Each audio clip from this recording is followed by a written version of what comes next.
Aujourd'hui, rejoignez-moi pour un voyage épique dans les airs, sur terre et sur mer, à la recherche de ceux qui ont véritablement découvert l'Amérique du Nord. Je vais m'attacher à suivre la légende de deux explorateurs vikings, Éric le Rouge et Leif le Vénard. Ces deux navigateurs intrépides ont-ils pu traverser l'Atlantique 500 ans avant Christophe Colomb ? Pour le découvrir, je vais monter à bord d'un navire viking au Danemark, explorer des ruines en Islande, marcher sur des icebergs au Groenland et finalement poser un pied sur les rives du Nouveau Monde. À la recherche de la vérité, je ne reculerai devant rien. Ce truc peut se retourner d'un instant à l'autre et m'expédier dans l'eau. Venez me chercher, les gars.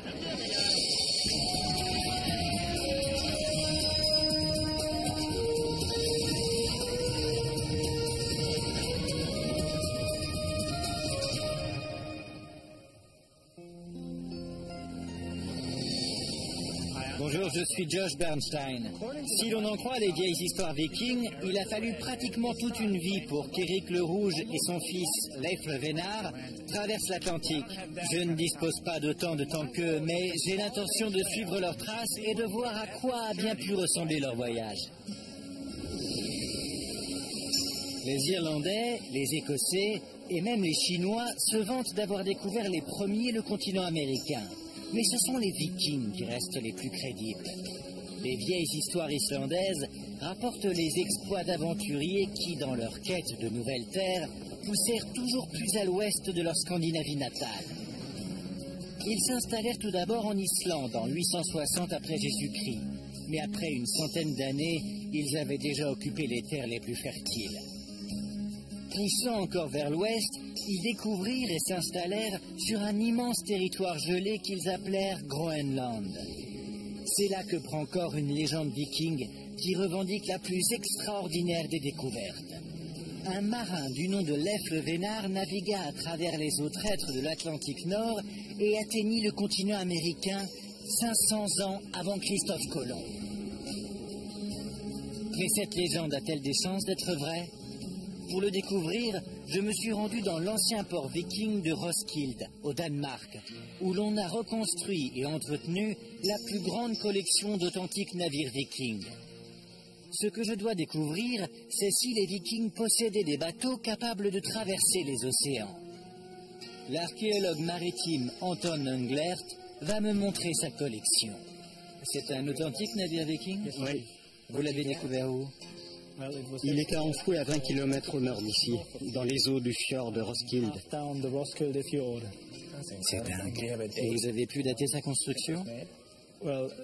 Eh bien, ce bateau a été construit vers l'an 1030 et les autres datent à peu près de la même période. Nous en avons reconstruit 5 au cours de ces 21 dernières années. Vous pouvez d'ailleurs en voir un naviguer actuellement dans le fjord.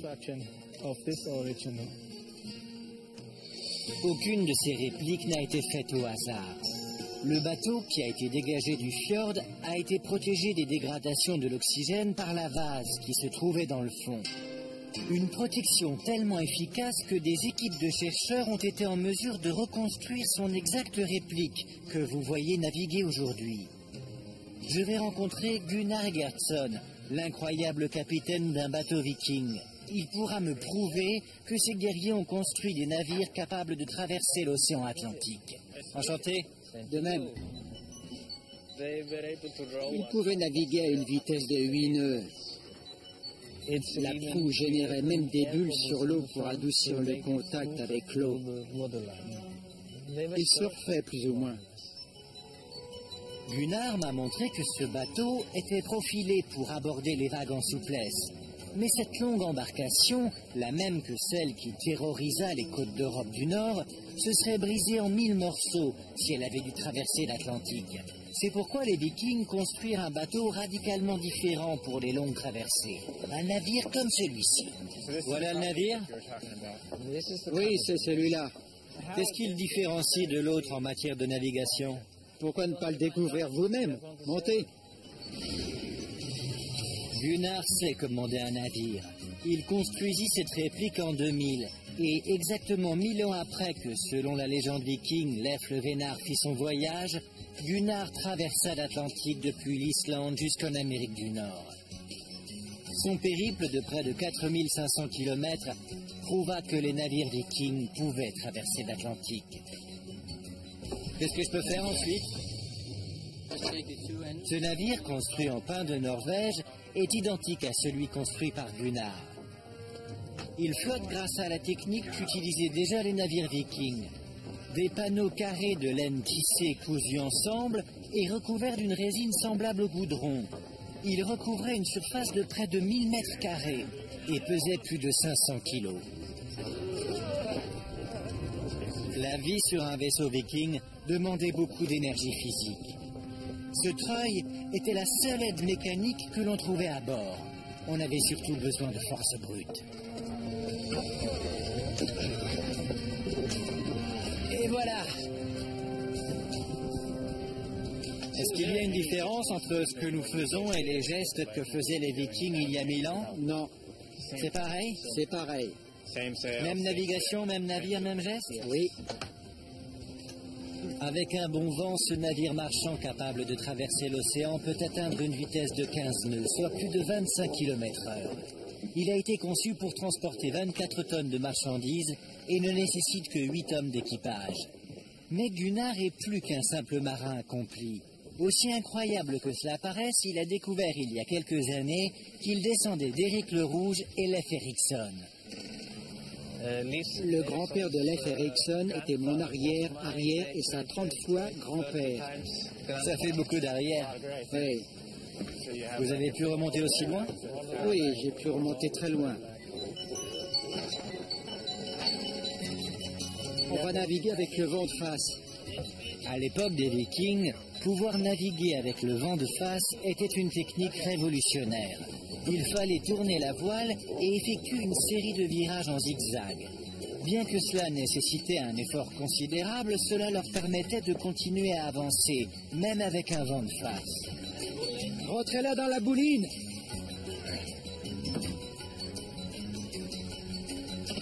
Le vent vient bien de ce côté-là. Oui, on avance face au vent. Est-ce que ce n'est pas une particularité des navires vikings de pouvoir naviguer avec le vent de face? Si. Les autres navires de l'époque en étaient incapables. Oui, ils étaient les seuls à pouvoir faire ça sur l'océan. Et ils étaient pratiquement les seuls à être capables de traverser les océans à l'époque.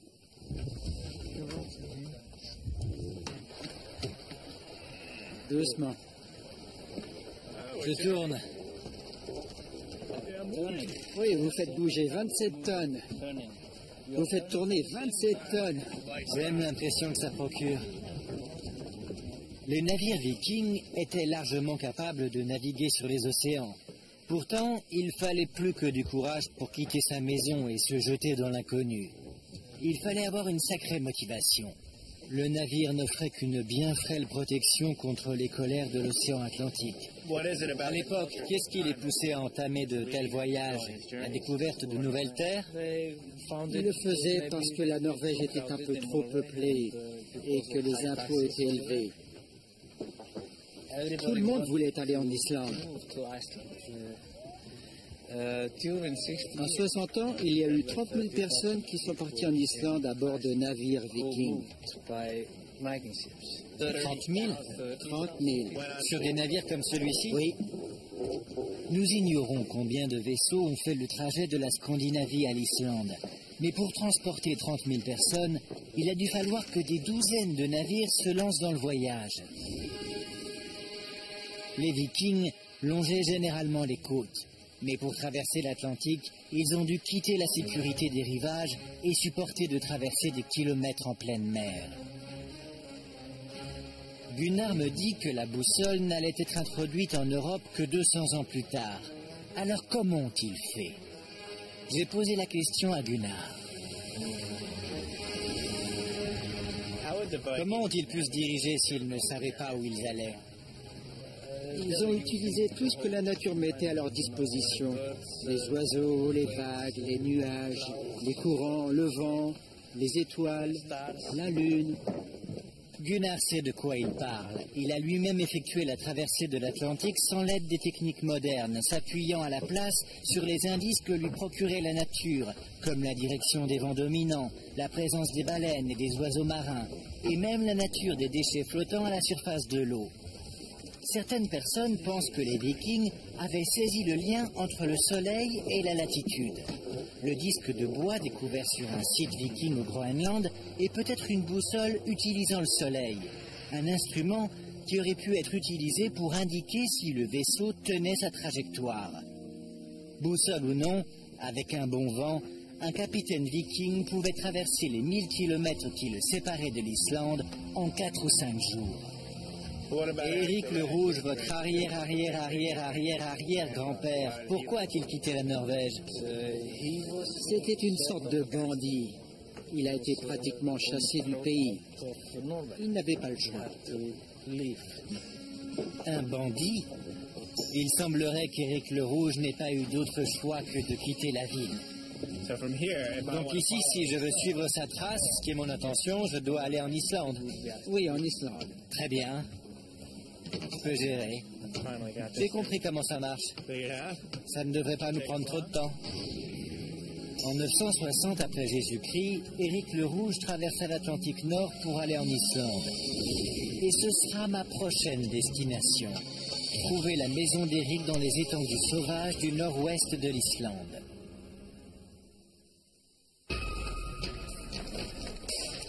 Je suis sur les traces du marin Éric le Rouge, qui quitta sa Scandinavie natale et traversa le premier l'Atlantique il y a de cela 1000 ans, 500 ans avant Christophe Colomb. Au Danemark, j'ai navigué à bord d'un authentique navire viking et j'ai appris que ceux-ci étaient capables de traverser des milliers de kilomètres à travers les océans. J'ai également appris l'existence d'un marin viking dont la couleur de cheveux fit passer le nom à la postérité, Éric le Rouge. Chassé de chez lui en 982 après Jésus-Christ, il navigua jusqu'en Islande à la recherche d'une nouvelle vie. Et c'est donc là que je me rends afin de suivre ses traces.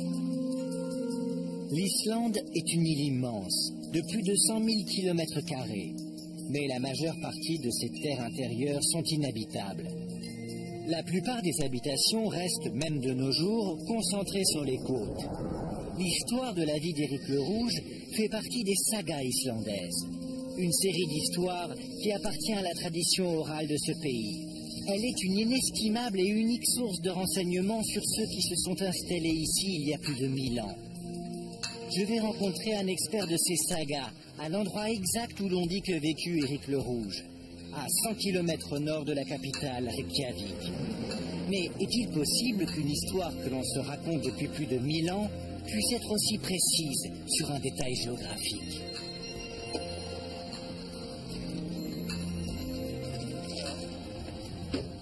Si j'en crois ma carte, c'est la ferme d'Éric le Rouge. Je tiens plus, c'est ma première maison viking.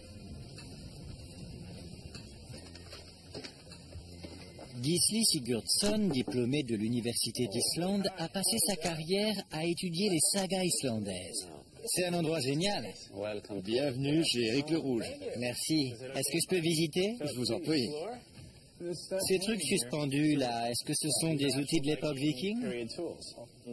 Cet endroit n'est pas qu'un lieu de vie, c'est aussi un lieu de travail. Alors les gens se servaient de ça même à l'intérieur. Une arme? Est-ce que c'est une épée viking? Oui, tout ça sont des copies à l'identique des objets d'époque. C'est un casque viking? Oui. Malheureusement, nous n'en avons pas tellement. Nous n'en avons que quelques-uns. Mais au moins, on a pu prouver qu'il n'avait pas de cornes sur le dessus. Comment ça se fait? Je crois que ce sont les opéras de Wagner qui ont laissé croire qu'il y en avait. Alors c'est un mythe. Oui. Il n'y avait pas de cornes sur les casques vikings. Non. Non, il ressemblait à ça ou était simplement en cuir. C'est donc une version très précise de ce à quoi il devait ressembler. Ce n'est pas très facile à enfiler, mais est-ce que j'ai l'air d'un viking? Il n'a pas l'air d'être tout à fait à votre taille. Non, Il en faudrait un plus grand. Enfin, j'ai compris l'essentiel. C'est un casque de combat. Oui. Dites, c'est un endroit plutôt confortable, il y fait chaud, c'est un petit peu enfumé, mais il y fait assez chaud, même si dehors le temps est humide et qu'il y a du vent. Et il devait y avoir entre 20 et 30 personnes qui dormaient ici. 20 à 30 personnes dormaient dans cette pièce? Oui. C'est quoi cette terre qui recouvre la maison? L'extérieur est boueux. Est-ce que vous pouvez me montrer de l'intérieur comment ils faisaient ça? Oui, je vais vous montrer dans la cuisine. On a un beau mur de gazon là-bas. Gisli m'a appris que cette structure longue d'une 50aine de mètres et large d'une 20aine était typique des constructions de l'époque. Le bois était rare et n'était utilisé que pour la charpente. Les Vikings utilisaient des mottes de terre d'une épaisseur de plus de 5 mètres, qui leur offraient une parfaite isolation contre les rigueurs de l'hiver. Une fois que la porte était refermée et que le feu brûlait dans la cheminée, il faisait bon à l'intérieur. Allons près du feu, je pourrais peut-être vous poser un peu plus de questions sur les Vikings. Je vais vous raconter quelques histoires. Super. Il paraît que les sagas n'ont pas de secret pour vous. En tout cas, je les étudie. Dites-moi ce qu'on peut apprendre sur les Vikings grâce à elles. On y trouve un tas de preuves de l'installation des Vikings en Islande, des preuves écrites au XIIIe et XIVe siècle. Gisli me dit que les sagas ne furent pas écrites par des témoins directs des événements, qu'elles étaient des transcriptions de récits qui se transmettaient de bouche à oreille sur des événements ayant eu lieu 200 ans plus tôt. Qu'est-ce qu'on trouve sur Éric le Rouge dans les sagas? Il y a une saga qui porte son nom et une autre qui s'appelle la saga des Groenlandais. Une saga nous raconte qu'Éric est venu dans ce lieu et qu'il épousa la fille d'un fermier. Celui-ci lui accorda des terres dans cette vallée où Éric construisit sa ferme. Donc ce que la saga raconte et qui a été confirmé par des archéologues, c'est que cet endroit s'appelait bien comme dans l'histoire et que les objets découverts datent bien de cette période? Oui, nous avons donc la preuve orale, qu'Éric est bienvenu dans ce lieu qui est précisément cité.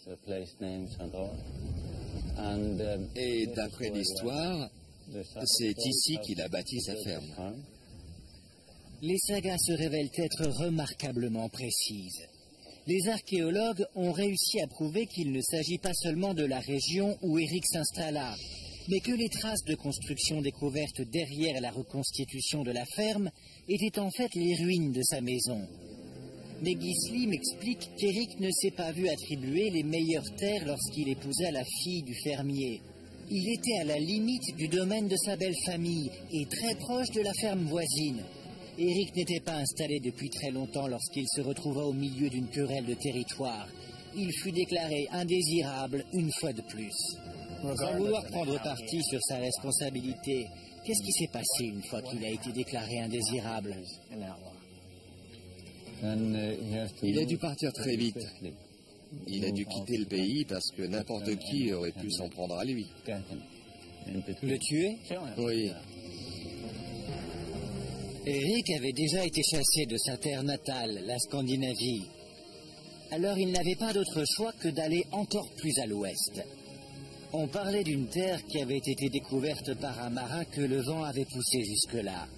N'ayant nulle part où aller, Éric décida de trouver cet endroit et de s'y installer. Il réussit à convaincre de nombreux membres de sa famille et amis de se joindre à lui, en leur promettant de faire fortune en commerçant avec ce nouveau territoire. Éric le Rouge partit pour le Groenland avec plus d'une vingtaine de navires et pas mal de gens qui ignoraient ce qui les attendait. Moi, je n'y vais pas en bateau, mais en avion, et je suis excité à l'idée d'aller au Groenland. Il n'est pas facile, même de nos jours, de se rendre au sud-ouest du Groenland. J'allais avoir besoin de 3 jours, 4 avions, 2 hélicoptères et un bateau. Une fois là-bas, j'allais devoir trouver les preuves qu'Éric et ses compagnons s'étaient installés sur ces terres froides et arides.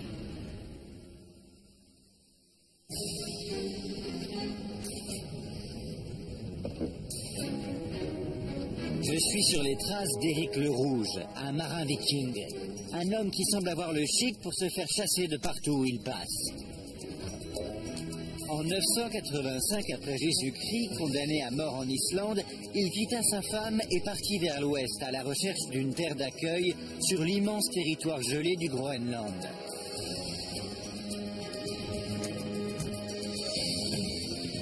Il n'est guère plus facile de nos jours de se rendre au sud du Groenland, même par avion. La première étape est un vol de 3 heures jusqu'à Kulusuk, sur la côte est du pays. Depuis la relative chaleur et sécurité qui règne dans l'avion, je ne peux m'empêcher de remarquer que la mer semble glacée et que sa surface est recouverte d'icebergs. Le voyage d'Éric a dû être ardu, réclamant un mélange de détermination, d'habileté et de chance. Seuls 14 navires sur les 25 du départ réussirent la traversée. Les autres firent demi-tour ou sombrèrent. Mon excitation grandissait au fur et à mesure que nous approchions du Groenland. Il faut dire que c'est un lieu où l'on ne pense jamais pouvoir mettre les pieds. Alors c'est ça le Groenland ? Je ne vois que des cailloux, aucune végétation. Je ne crois pas que j'aurais choisi cet endroit. Éric le Rouge le surestimait un peu, je crois qu'il devait avoir beaucoup d'imagination. Mais je n'étais pas encore arrivé à destination. Il me restait encore à traverser près de 2000 km de neige et de glace. Le minuscule aéroport est une escale essentielle vers la côte ouest, beaucoup plus peuplée du Groenland. J'avais volé depuis Reykjavik jusqu'à Kulusuk. Il ne me restait plus qu'à longer le cercle polaire pour aller jusqu'à Nuuk, la capitale. Puis prendre un autre avion pour aller vers le sud où s'était installé Éric le Rouge. Mais attendez, c'est pas tout, loin de là. Le Groenland est immense. Il fait plus de 2 millions de kilomètres carrés. Ça fait presque 4 fois la superficie de la France. Et tout ce territoire n'est occupé que par environ 60 000 personnes. Les Vikings se sont installés au sud. À moi de découvrir pourquoi. À peine décollés, nous survolons le glacier et les terres gelées qui recouvrent la majorité de cette île immense. Si toute la glace qui est ici fondait d'un coup, le niveau de la mer augmenterait de près de 20 mètres. Après 3 heures, la glace laissa la place à de la roche. Nous arrivions à Nuuk, la capitale. Après une brève escale, je montais dans un avion encore plus petit en direction du sud. Mais cette fois, j'avais de la compagnie. Je m'enregistre sur le vol pour Narsarsuaq et je suis accompagné d'une experte, Caroline Paulsen. Bonjour. Nous allons descendre plus au sud pour voir là où Éric le Rouge s'est installé. Caroline a quitté le Danemark pour s'installer ici afin d'étudier les lieux de colonies vikings. Elle me servira de guide.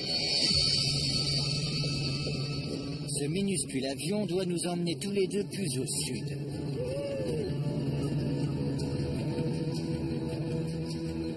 Nous volons près de 800 km depuis Nuuk jusqu'à Narsarsuaq, lieu où Éric choisit de s'établir. Alors que nous approchions de notre destination, Caroline me fait remarquer que l'endroit que nous survolons s'appelle Eriksfjord, le fjord d'Éric. C'est ici qu'Éric et ses compagnons s'établirent au Groenland. Vous voyez, c'est beaucoup plus vert ici. La terre est beaucoup plus fertile. Le Groenland a une végétation ? Oui, par endroits. C'était génial! Nous avons pris un gros avion pour aller jusqu'à Nuuk et ensuite cet avion minuscule pour venir jusque-là. Et maintenant l'hélicoptère. Non, c'est vrai? Oui? Ouais? Jusqu'à Qaqortoq. Pourquoi pas? C'est parti! Ah, c'est pas qu'un simple hélicoptère, c'est un Sikorsky. Nous y sommes presque. Plus qu'un trajet en hélicoptère. Mais le voyage en valait la peine. Le paysage est incroyable. Cependant, même de nos jours, ce n'est pas un endroit facile à vivre. Il n'y a ni route, ni voie ferrée. Le seul moyen de se rendre dans des endroits isolés est l'avion.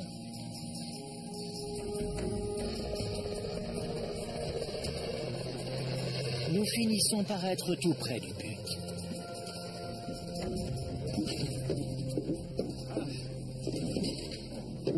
Reykjavik, Qaqortoq. 4 avions, 2 hélicoptères, et nous y voilà. C'est du gâteau. Après 12 heures de voyage depuis l'Islande, nous sommes enfin à l'endroit où les colons vikings se sont installés. Mais pour voir la preuve la mieux préservée de leur présence ici, nous devons encore prendre le bateau et marcher un peu. Bonjour, nous avons bien dormi à Qaqortoq? Qaqortoq. Oui. Et nous sommes en route vers les campements vikings. Ils sont dans cette direction, à l'autre bout du fjord. Ils sont par là, mais nous allons par là, pour mieux voir ça. Mon premier iceberg.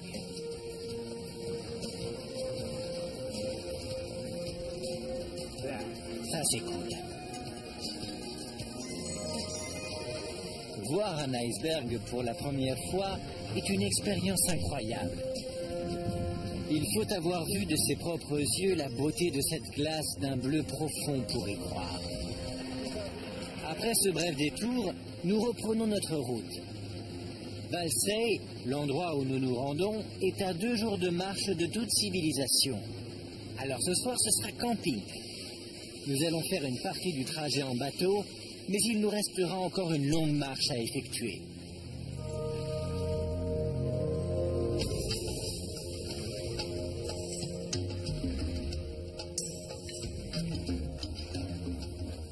Regardez, du bois amené par la mer. Le fait de trouver un morceau de bois sur une île sans arbre, c'est pas anodin. Oui, il doit venir de Sibérie, du Canada, d'Amérique du Nord, d'Europe. Si les Vikings avaient trouvé quelque chose comme ça, ils l'auraient utilisé. Oui, ils s'en seraient servis. Et tous ces insectes, ils étaient là il y a 1000 ans? Sans doute, oui. Ah oui? Quand il n'y a pas de vent, quand il fait chaud. Attendez, je vais vous aider.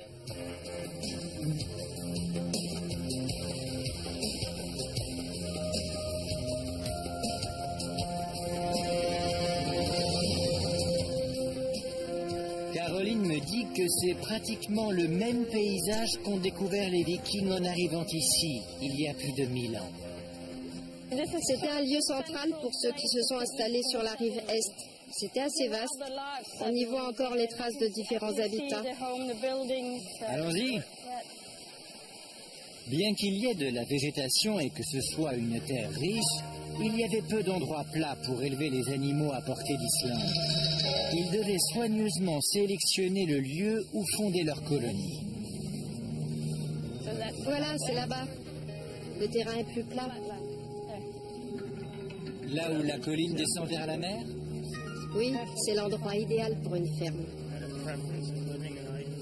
Il nous a fallu encore 3 heures pour atteindre les ruines. Caroline me dit en marchant qu'il y avait plusieurs sites vikings disséminés dans la région. Mais celui où elle m'emmenait est le plus récent et le mieux préservé. Elle y poursuivait son travail archéologique pour mieux comprendre quelle était leur vie et pourquoi la colonie avait mystérieusement disparu. La maison était ici? Oui. À quoi servaient les différentes pièces? Chacune avait son rôle. Il y en avait une pour dormir, une pour faire la cuisine. Mais c'était un seul foyer. Oui. C'est très grand? C'est très grand.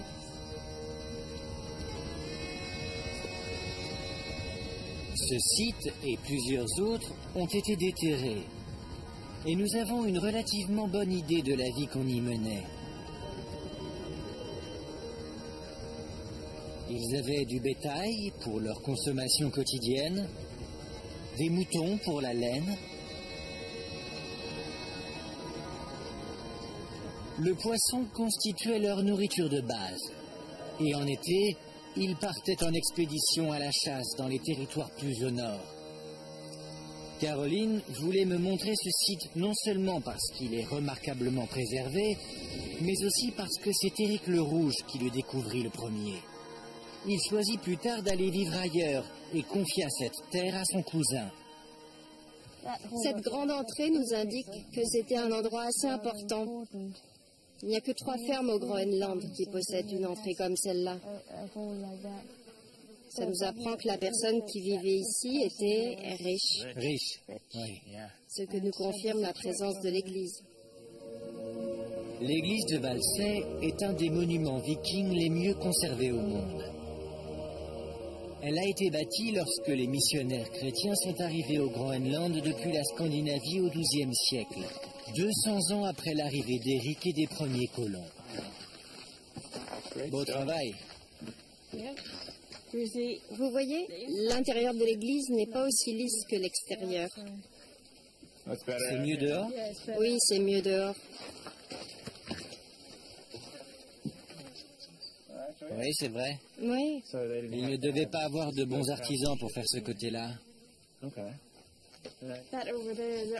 là-bas, c'est là que se tient l'autel, sous la fenêtre.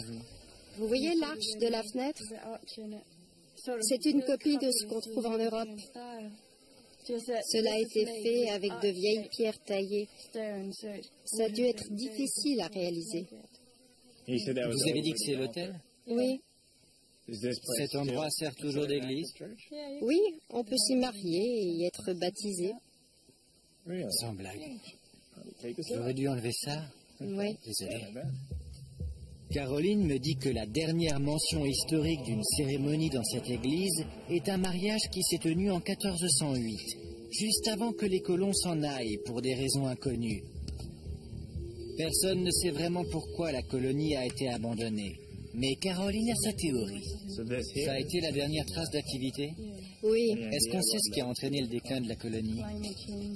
Le changement climatique, les difficultés d'approvisionnement, aucun navire européen ne venait jusqu'ici, aucune possibilité de commerce.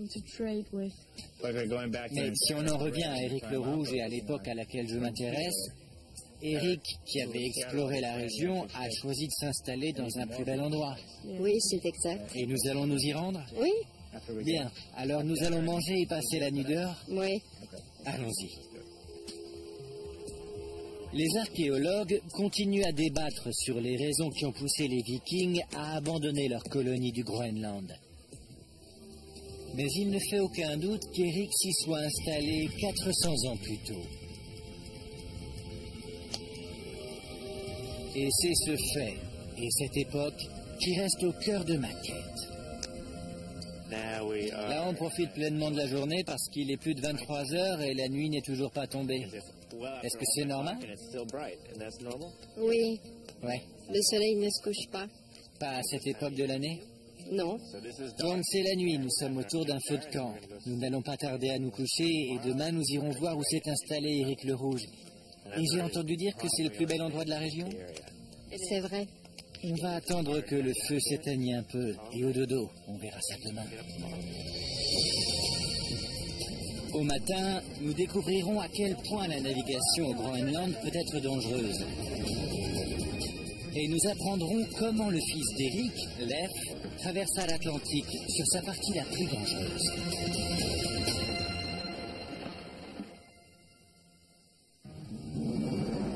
Je m'intéresse à une traversée de l'Atlantique et je découvre le plus célèbre des explorateurs vikings, Éric le Rouge. J'ai donc appris comment Éric navigua depuis la Scandinavie jusqu'en Islande. Il en fut rapidement banni et devint le premier homme à explorer et à s'installer sur l'immense territoire gelé du Groenland. J'ai traversé une grande partie de ce pays et découvert un paysage aussi magnifique aujourd'hui qu'il l'était à l'époque de ses premiers colons. J'ai également découvert que ces colonies vikings étaient très développées. Les archéologues pensent que la population atteignait alors plus de 2000 âmes. À cette époque, le climat était suffisamment chaud pour permettre de vivre de l'élevage et de l'agriculture. Mais les experts pensent que la baisse des températures a pu pousser les colons à quitter le Groenland.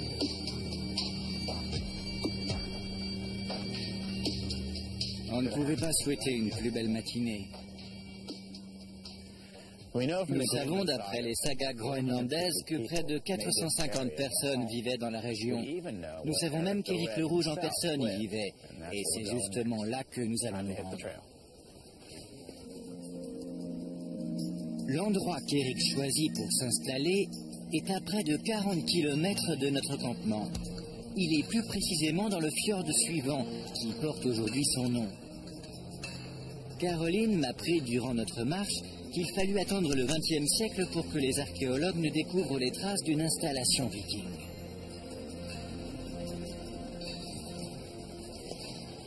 Voilà, c'est Eric Fjord, le fjord d'Eric. C'est incroyable. Vous avez vu tous ces icebergs? Ouais. En dérivant sur la mer, les icebergs se cognent et se brisent. Les violents craquements que cela produit peuvent s'entendre dans tout le fjord. C'est le truc le plus cool que j'ai jamais vu. La ferme d'Éric le Rouge est à l'autre extrémité du fjord et nous allons devoir passer près de cette centaine d'icebergs. C'est réellement un des endroits les plus beaux qu'il m'ait été donné de visiter. Mais nous devons garder à l'esprit que pour les premiers colons, cela a dû être un endroit isolé et oublié du monde. Et c'est un endroit où il est difficile de vivre en hiver, même de nos jours. Regardez ce phoque qui se dort la pilule au soleil. On ne peut pas lui en vouloir. Les Vikings chassaient le phoque, le morse et le narval, pas seulement pour la nourriture, mais aussi pour le commerce. Leur fourrure, leur peau et la corne en ivoire du narval étaient très recherchées. Mais avec l'introduction en Europe de l'ivoire africain, les Vikings virent leur demande d'ivoire s'effondrer et une importante source de revenus disparaître. C'était super. On était à ça. À ça. Ces icebergs nous semblent magnifiques, à vous comme à moi. Mais pour les 24 navires qui accompagnaient Éric le Rouge dans sa traversée depuis l'Islande, ils ont dû être de véritables dangers. Pourtant, je ne résiste pas à la tentation de me rapprocher. Je demande au capitaine si je peux marcher sur un de ces gros glaçons instables. Il me répond qu'il va essayer de m'en trouver un suffisamment plat pour que je puisse y tenir debout. Mais me prévient que si je tombe à l'eau, je n'aurai que quelques minutes pour revenir à bord avant de geler. Il ne faut pas rester trop près d'un iceberg. Il peut se briser ou basculer d'un instant à l'autre, expédiant en l'air et dans tous les sens de gros morceaux de glace. Celui-ci est un petit iceberg, mais une fois au pied du mur, je me demande si je vais vraiment y aller. Allez, courage.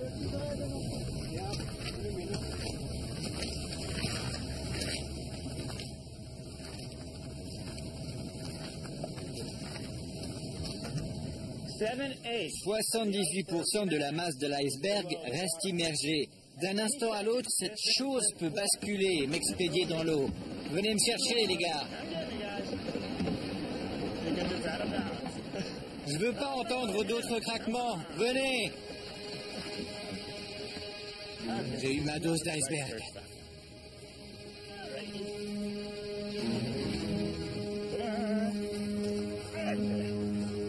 Je suis remonté. C'est bon, on peut continuer.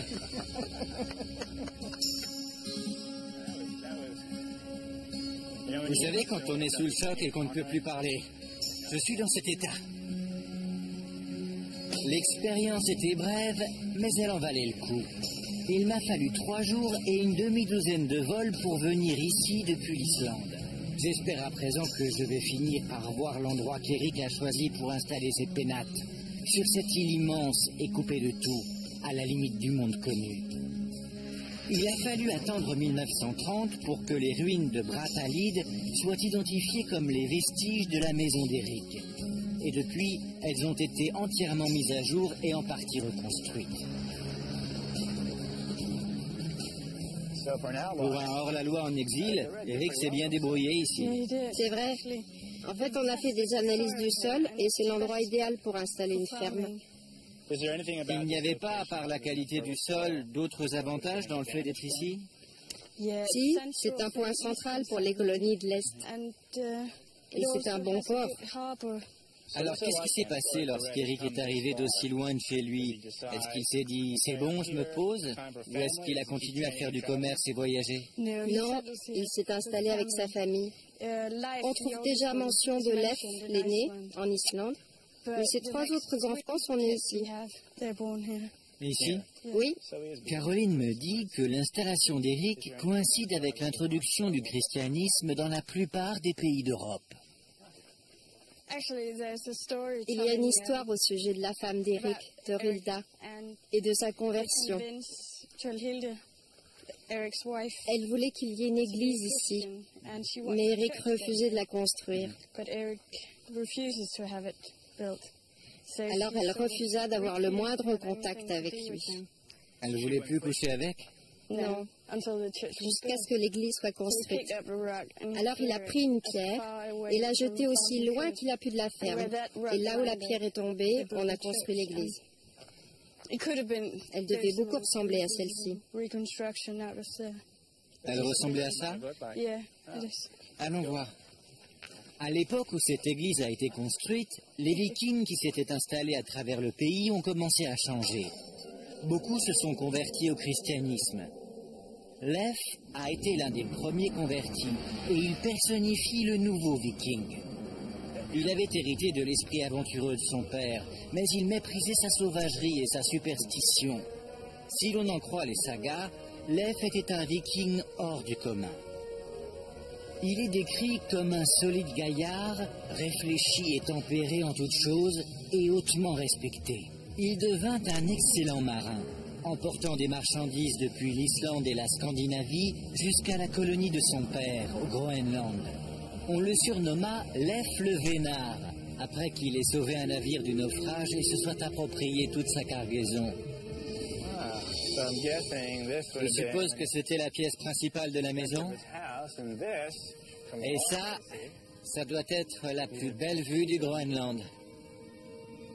Cela a été un long périple pour atteindre le dernier domicile d'Eric et de Leif, ici au Groenland. Debout dans les ruines de sa maison, j'apprends que c'est ici que s'est terminé le long voyage d'Eric. Leif a pris la suite de son père.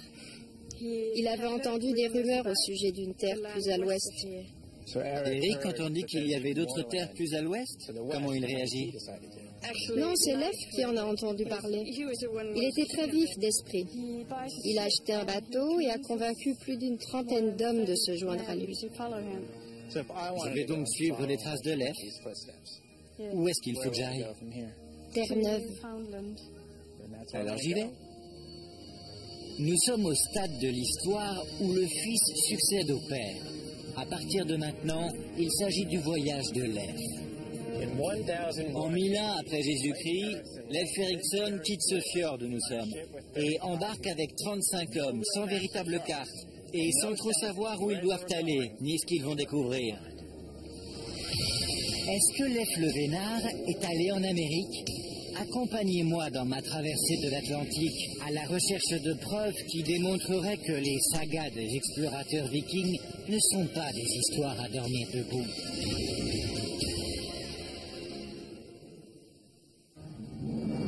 J'ai suivi les explorateurs vikings à travers l'Atlantique. J'essaie de découvrir si leurs exploits tels qu'ils sont relatés dans les sagas islandaises sont bien réels. J'ai découvert les preuves que les vikings ont colonisé l'Islande et le Groenland.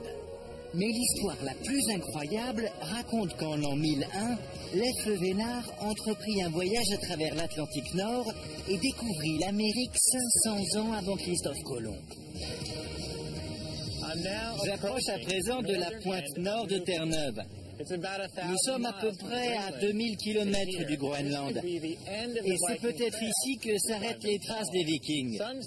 Certains pensent qu'il y a 1000 ans, Leif le Vénard et son équipage débarquèrent pour la première fois sur ces côtes. Je ne peux qu'imaginer leur fierté et leur exaltation. Les sagas groenlandaises racontent que Leif découvrit la terre de Baffin qu'il baptisa Helluland. il continua vers le sud, longea le Labrador, qu'il appela Markland, et débarqua finalement à la pointe nord de Terre-Neuve, qu'il nomma Vinland, parce qu'ils sont censés y avoir trouvé du raisin. Bien que j'ai découvert les preuves que les voyages décrits dans les sagas islandaises étaient exacts, les histoires se transmettant oralement de génération en génération ne peuvent être considérées de fait comme authentiques. Il y a de nombreux contes et légendes sur les marins censés avoir découvert l'Amérique. Les Écossais, les Irlandais et même les Chinois, tous affirment avoir posé en premier les pieds sur ce continent. Mais aucune preuve archéologique n'est jamais venue confirmer leur dire. Les choses seront-elles différentes avec les Vikings? Tâchons de découvrir. À la pointe nord de Terre-Neuve se trouve un lieu appelé l'Anse aux Meadows. On y a trouvé des bâtiments recouverts de terre, trop longs pour être ceux d'un camp indien. Le site a été reconstruit et Dale Wales en est la conservatrice. Les ruines de l'Anse aux Meadows ont été découvertes par le professeur Allingstead d'Oslo, en Norvège. Il était à la recherche du Vinland mentionné dans les sagas. Il est venu ici pour se renseigner sur des ruines et un pêcheur du coin l'a emmené là et lui a dit qu'il s'agissait du camp indien de Blacktop Brook. Donc c'était un camp indien. C'est ce que croyaient les gens du coin, que c'était les restes d'un camp indien. Ils croyaient que les Indiens avaient habité dans la région, ce qui est exact, mais ces ruines n'ont rien à voir avec eux. C'est intéressant parce que je ne trouve pas que ça ressemble à un camp indien. Si je me fie à ma petite expérience et que j'observe ces longs murs épais, je dirais qu'ils ressemblent plus à des constructions islandaises ou groenlandaises qu'amérindiennes. Tout à fait. Et le professeur Ingstead s'est dit la même chose lorsqu'il les a vus, que tout cela lui semblait familier. Vous me faites visiter? Oui. Dale me dit que le site a été découvert en 1960 et reconstruit un peu plus tard. Cela ressemble effectivement beaucoup aux constructions que j'ai vues en Islande et au Groenland. Mais il me faut de vraies preuves que les sagas disent la vérité.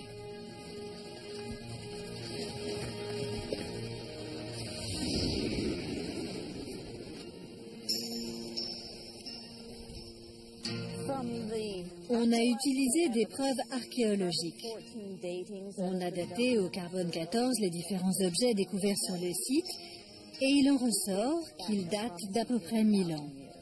Il pourrait dater, si on s'en réfère aux sagas, de la même époque que celle où Leif est venu ici. C'est exact.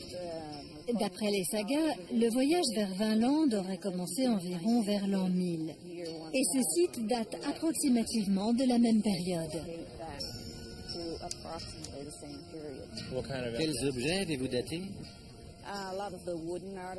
Beaucoup d'objets en bois qui étaient sur le site, des objets en relation avec la réparation de navires et du charbon qui a été utilisé dans la production de métal. Ils utilisaient du fer ici? C'est le premier endroit en Amérique du Nord où l'on a des traces de l'utilisation du fer. Ils le faisaient fondre dans un four et produisaient un bon métal qu'ils pouvaient travailler ici, à l'Anse aux Meadows, et qu'ils utilisaient pour faire des rivets ou des clous pour réparer les navires. Les Amérindiens n'utilisaient pas le fer à cette époque? Pas du tout.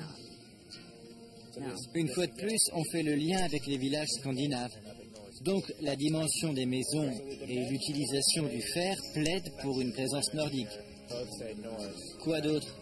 On a découvert de nombreux objets que l'on peut relier à la culture nordique. Par exemple, on a découvert une épingle à cheveux en bronze qui était utilisée pour maintenir le vêtement sur les épaules. On a aussi découvert un objet utilisé lorsque l'on file la laine. On emboîte dedans la pointe inférieure du fuseau et il est très utile pour tisser la laine et en faire du fil. C'est un autre objet islandais? C'est un autre objet islandais, mais il n'était pas considéré comme tel jusqu'à ce que les preuves archéologiques le démontrent. Les preuves archéologiques démontrent que les Vikings ont vécu ici, à la pointe extrême du continent américain qui correspond aujourd'hui au Canada. Mais sont-ils allés plus au sud, à la région correspondant actuellement aux États-Unis? Les archéologues ont tenté d'y trouver des traces de colonies vikings, mais ils n'ont rien trouvé. Les preuves que les Vikings ont exploré les terres plus au sud ont été apportées après un véritable travail de détective. Il existe un arbre spécifique qui ne pousse qu'au nord des États-Unis et au sud du Canada. Il n'a jamais poussé aussi au nord que le camp viking de Lanzo Meadows. Nous avons trouvé ces sortes de noix sur le site archéologique viking. Et on n'en trouve pas ici? Il n'y en a jamais eu? Ça signifie que quelqu'un a dû faire un long chemin pour l'apporter jusqu'ici. Les archéologues sont persuadés que cette coque a été apportée ici par les Vikings. Elles ont été enfouies au même niveau que les ruines des constructions, et rien ne prouve qu'il existait à cette époque un commerce quelconque entre eux et les Amérindiens. Si jamais ils avaient leur camp de base ici et qu'ils exploraient la région, jusqu'où pouvaient-ils aller? Ils pouvaient facilement aller dans le golfe du Saint-Laurent et au moins aussi loin qu'au Nouveau-Brunswick.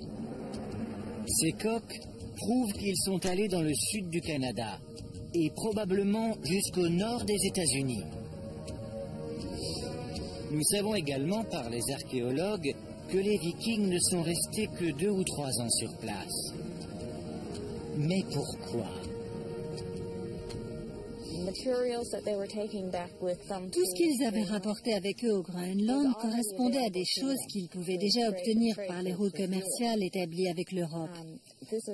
La route jusqu'ici était longue et ne valait peut-être pas tous les efforts qu'elle réclamait. Les Vikings avaient probablement la technologie et le courage nécessaires pour rallier l'Amérique du Nord. Mais il y a 1000 ans, il leur a semblé qu'il n'y avait rien ici qu'ils n'aient déjà chez eux. C'est pourquoi ils s'en retournèrent. Toutes les preuves de leur passage disparurent durant 1000 ans. En fait, si les histoires d'Éric le Rouge et de Leif le Vénard n'avaient pas été répertoriées dans les sagas vikings, les archéologues n'auraient jamais pensé chercher leurs traces sur le continent américain. Mais aujourd'hui, les preuves sont indéniables. Un navire viking a exploré les côtes nord-américaines 500 ans avant Christophe Colomb.